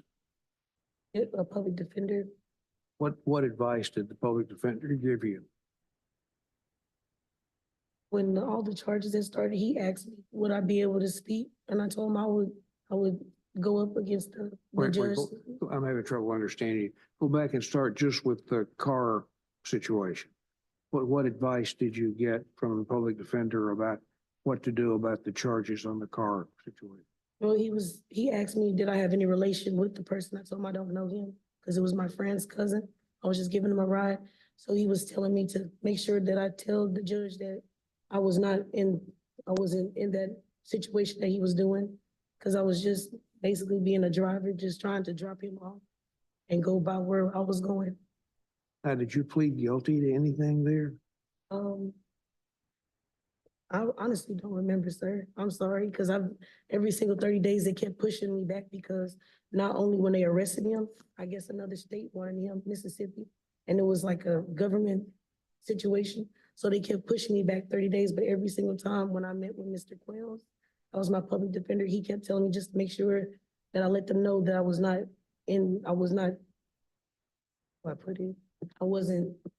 trying to set myself up to be with him in this situation. Meet with the same public defender each time as Yes, it kept sir. being pushed back? Yes, sir. Then they changed my, the prosecutor because the prosecutor was relations, because my mom used to take care of the children at the preschool. So was there actually a trial where evidence was presented No, sir. but you ended up paying a fine? Yes, sir. I ended up doing a year of probation. I paid the $500 fine and the $600 fine. Also to add, ma'am, the other breaking and entering charge, they were trying to pin another charge that he had done that I was nowhere near him. But the second breaking and entering charge that they added was with a gentleman. He had like a black car, because I remember reading the summary of that one. That's the one that he had hopped in my car with. But the other breaking and entering charge, I was unaware. So the public defender kept telling me, just be honest with me, keep it truthful, make sure you tell me everything because it's gonna be used against me the more that I kept going 30 days to them. according to the court records that you gave us, you started out with some felonies, but you ended up with just misdemeanors. Is that your recollection? Why you got the year probation? Yes, ma'am.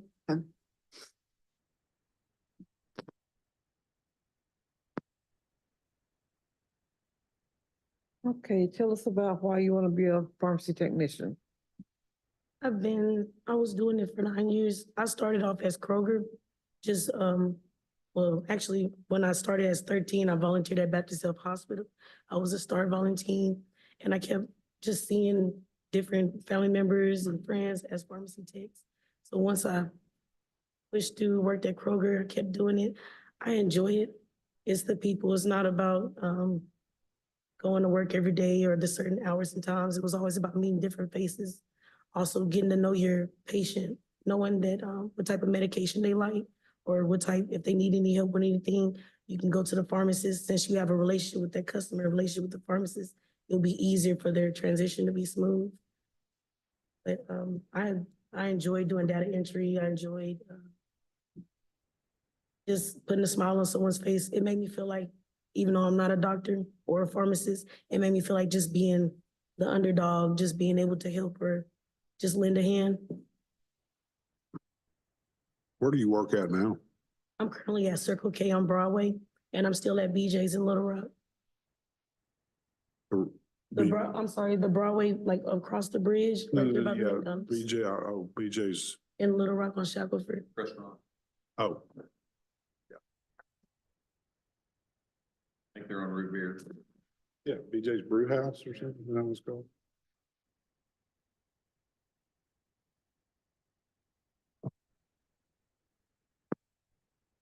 Is this all a single incident? Well, the theft isn't from 2023, but the other two charges, and I've got the case numbers on the summary, those all stem from this incident from July 2022. But they got them in the court system as two different cases. So the theft of property was the puppies, you said? Yes, sir. And that was, I guess that was the year 2022. But when I went to come back to Jacksonville, they were like, you were arrested on October. And I was like, no, I wasn't arrested because during that time of the same year, 2023, I was just dealing with this Little Rock case with the felonies. So I need pushing, I guess by them,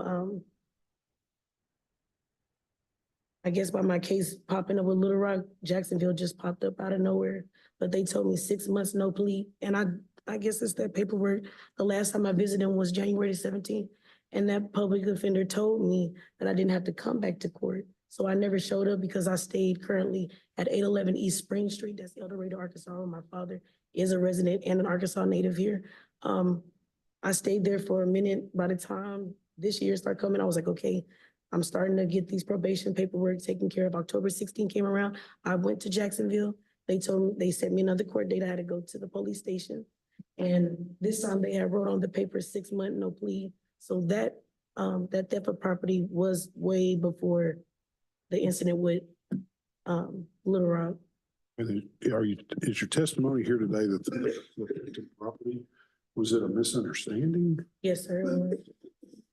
And then for the other incidents that were all from the same event, the breaking and entering, criminal mischief, the fleeing, those were all part of one Yes, sir. incident. And you're saying you just got lumped in because this guy was in your car Sure. and you didn't know what was going on? No, sir.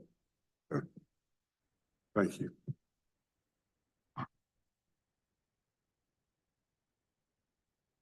These court records on the fleeing seem to indicate that you entered a negotiated plea of guilty to a misdemeanor of fleeing. And was that done on the recommendation of your public defender attorney? After you told him the story that you've told us. Thank you.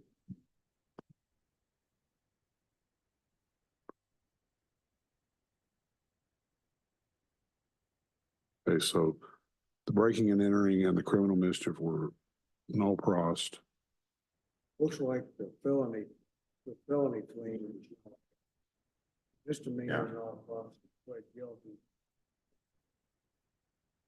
The property is the puppy.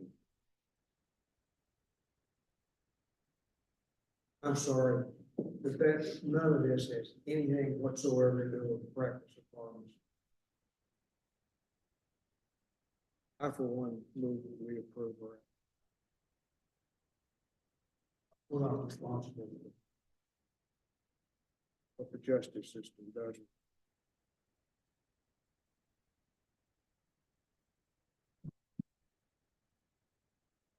Oh. Now what to do?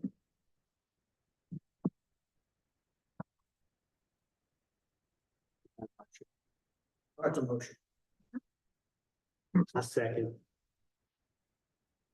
Have a motion on the floor? We have any further discussion on that motion?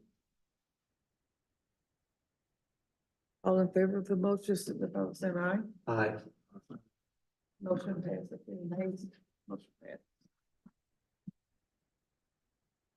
If you agree, they're voting to give you your permit.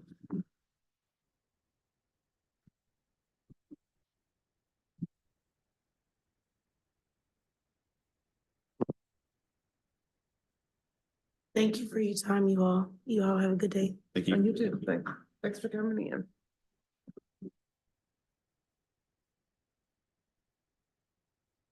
Have you, looked at any places for a job?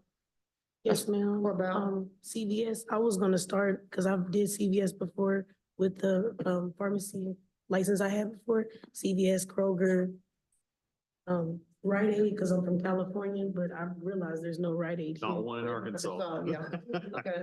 But, yes, ma'am, I did, and during all my interviews, ever since when this incident has happened, I informed everybody about me having a license. Yes, I got into wrong place, wrong time. That got me to this mix up to where my record, it makes me look bad as a person, where it's hard to kind of explain. But, they were gonna start me just doing cashier, and then we were all waiting for the board of pharmacy, and then after that, whatever y'all had, made a rule of, then I would have just transferred to the back, or I would have stayed in the front. Thank you and good luck. Thank you. Right. Thank you. Have a good day.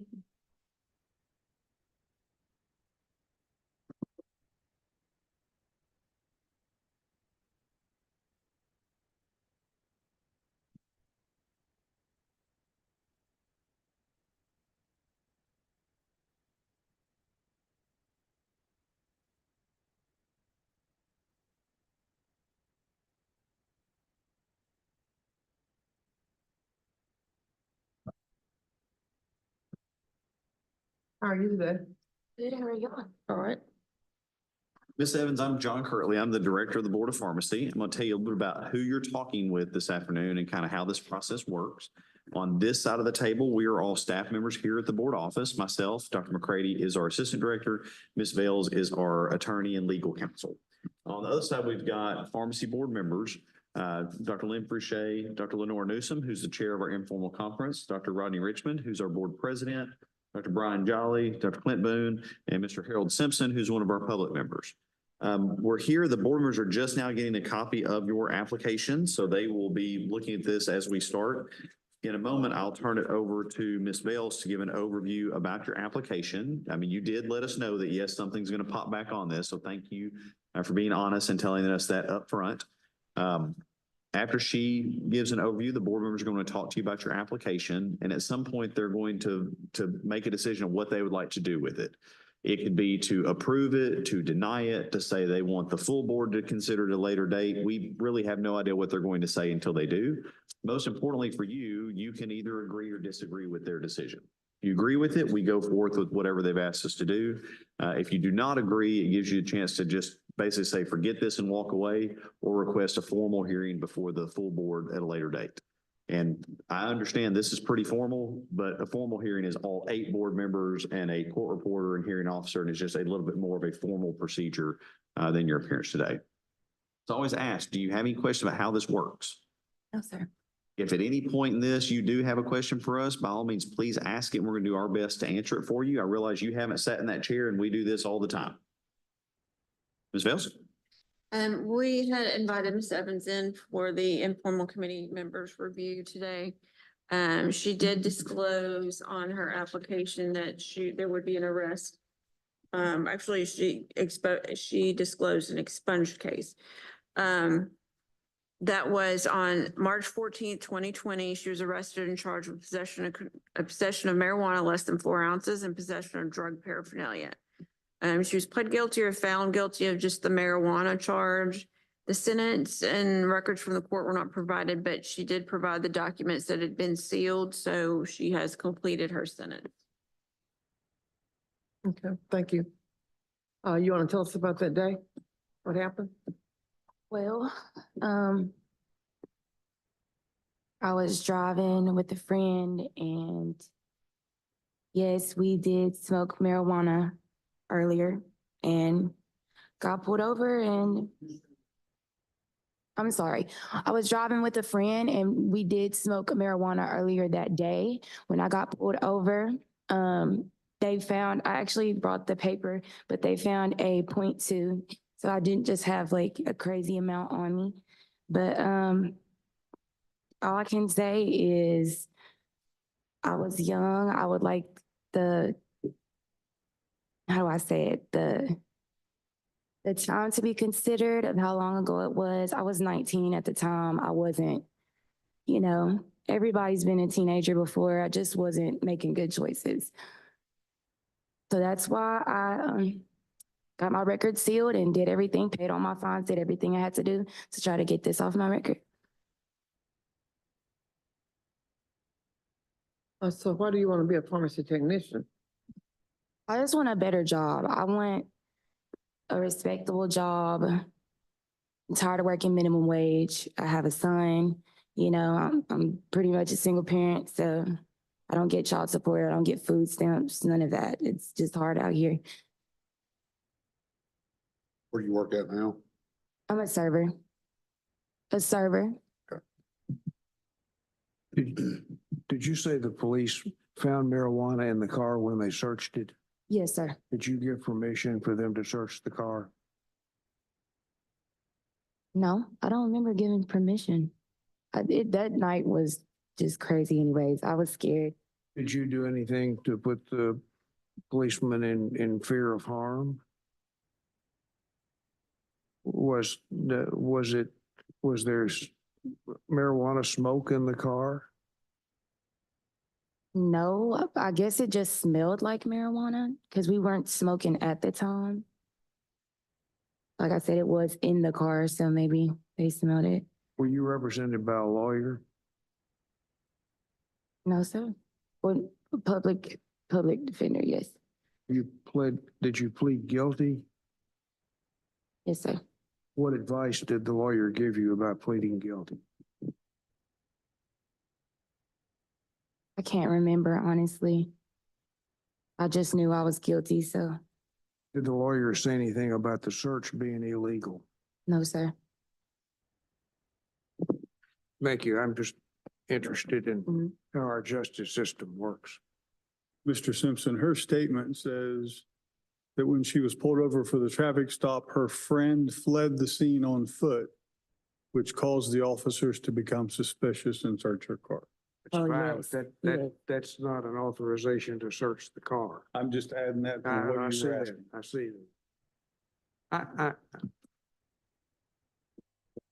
I'm Yes, sorry. my friend did flee the scene, so I take that back.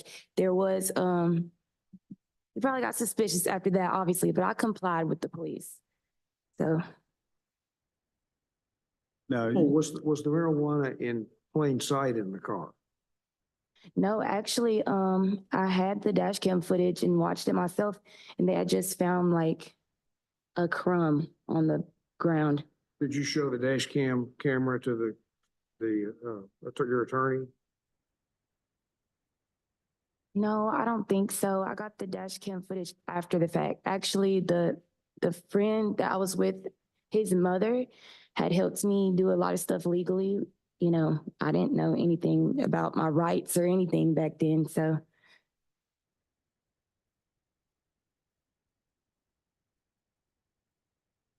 When's the last time you smoked marijuana? 4 years ago. Not since then. Nope. You don't have a medical marijuana card? I did in the past. I did in the past.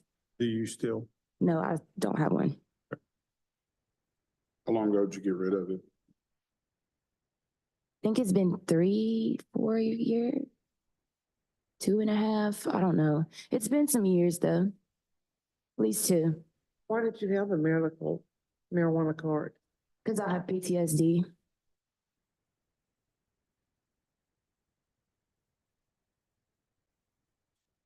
And where are you, thinking about, getting a job? You still live in Dumas? Yes, ma'am. Okay, where are you, thinking about getting a job? Either in Palm Bluff. I'm planning to try to relocate anyways, probably somewhere in this area, but yeah.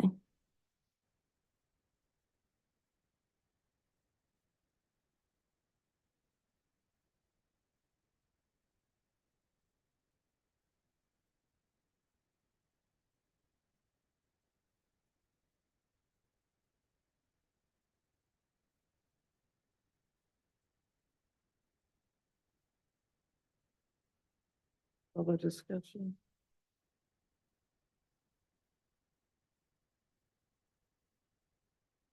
I think since the event, seems like she's turned herself around. And this was 5 years ago. I wouldn't have any trouble giving her a permit. That's a motion. I'll second. Have a motion and a second. Any further discussion? All in favor, signify by saying aye. Aye. Any nays? The motion passes. Thank you.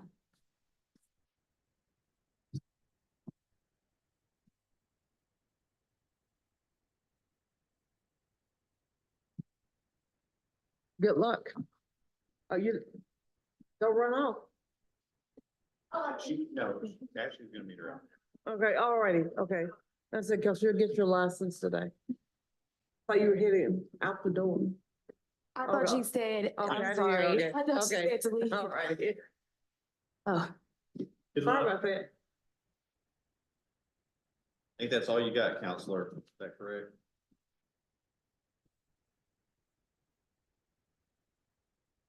Sounds good.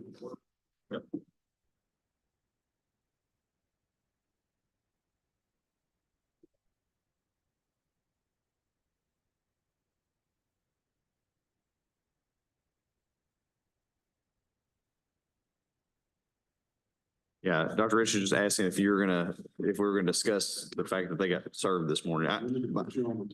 Yeah. My-